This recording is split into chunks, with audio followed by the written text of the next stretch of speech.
After 154 years, Canada finally signed the treaty Louis Riel negotiated for. He didn't live to see it. He was hanged for treason in 1885.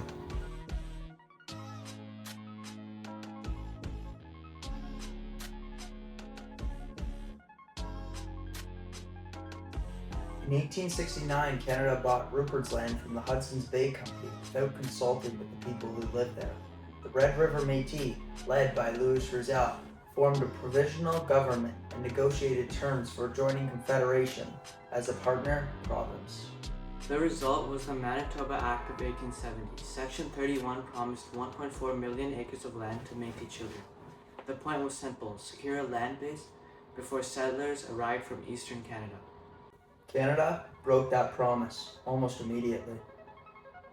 Instead of land, Métis families were issued scrip, paper coupons redeemable for acres or cash.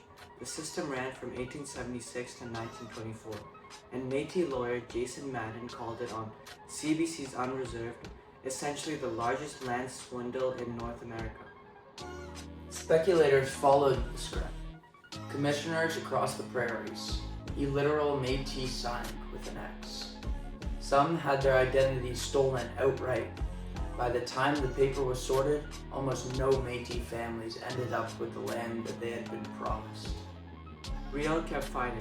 In 1885, he led a second resistance at Batouge.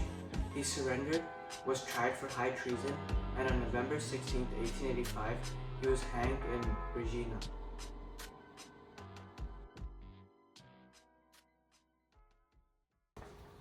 Mr. Riel, we appreciate your delegation. The department has reviewed your list of rights. We can offer you a province. A province within Canada? Inside Canada. With our land protected? 1.4 million acres for your children. And our nationhood? The department will register that as a concern. This is an ancient history. The Manitoba Metis Federation was incorporated in 1967 as a non-profit corporation, not a government, a charity. It took until November 30, 2024 for Canada to recognize the difference.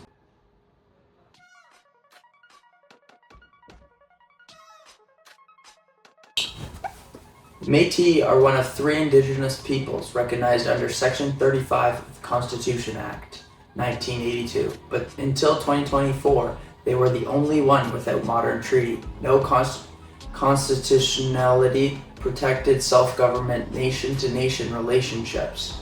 Corporation trying to deliver healthcare and housing to roughly 47,000 citizens. The Red River Métis Self-Government Recognition and Implementation Treaty was signed November 30, 2024 by MMF President David Chartrand and Minister Gary Onato-Sangari. It is the first modern treaty Canada has ever concluded with a Métis nation. The treaty recognizes the MMF as a government, not a corporation.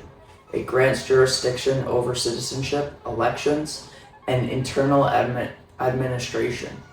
It is constitutionally protected under Section 35. But here's the limit. The treaty deliberately excludes land, harvesting, and natural resource rights. Those are deferred to future negotiations. None of this happens without 2013 the Manitoba Metis Federation. The Supreme Court ruled 6-2 that Canada had breached the honor of the Crown by failing to implement Section 31 with diligence. Translation: Canada had not done what it said it would do, and the highest court in the country said so out loud. No damages, no land return, just a declaration. But that declaration became the legal lever that forced Canada back to the negotiating table. Not everyone agrees this is decolonization. In April 2026, Assembly of First Nations National Chief Cindy Woodhouse Nepanak called for the implementing legislation, Bill C-21, to be withdrawn.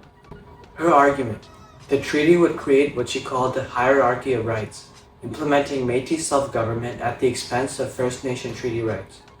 The Assembly of Manitoba chiefs, representing all 63 Manitoba First Nations, raised similar concerns. And there is a legal precedent for that worry.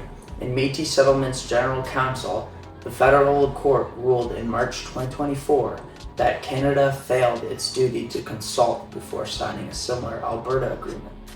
That same legal argument is now being run against the Red River Treaty in the Manitoba Court of King's Bench. So why did the Red River Treaty succeed where the broader Bill C-53 covering Ontario, Alberta, and Saskatchewan Métis collapsed in 2024? 3 reasons. 1. A historic legal foundation. The Manitoba Act is a constitutional document. 2013 ruling already proved Crown wrongdoing.